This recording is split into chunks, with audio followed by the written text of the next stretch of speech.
সম্মানিত সভাপতি, মাননীয় বিচারক মণ্ডলী এবং উপস্থিত শ্রোতৃবৃন্দ, আসসালামু আলাইকুম। আজকের আলোচ্যর বিষয় মাদ্রাসা নয়, পরিবারই সবচেয়ে বড় শিক্ষক। আমি এই বিষয়ের পক্ষে দৃঢ়ভাবে মত প্রকাশ করছি।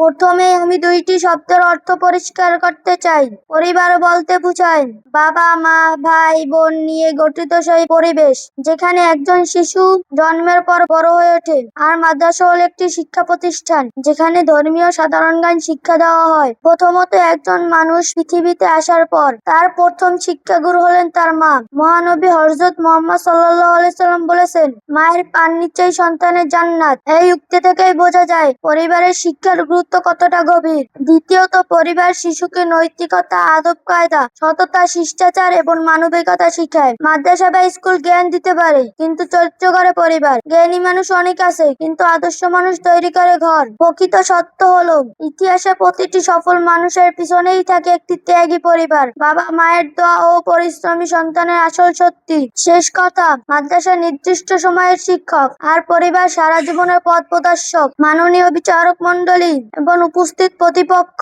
এবং উপস্থিত সবাই, আমার বক্তব্যের শেষে আমি শুধু একটি কথাই পরিষ্কার করতে চাই। মাদ্রাসা আমাদের জ্ঞান দেয়, নিয়ম শিখায়, বইয়ের শিক্ষা দেয়, আর পরিবার একজন মানুষ তৈরি করে। মানুষ হওয়ার শিক্ষা যদি সফল হয়, তাহলেই নিঃসন্দেহে পরিবারই সবচেয়ে বড় শিক্ষক। আমি আমার সংক্ষিপ্ত বক্তব্য এখানেই শেষ করছি। সবাই আমার জন্য দোয়া করবেন। আসসালামু আলাইকুম ওয়া রাহমাতুল্লাহি ওয়া বারাকাতুহু।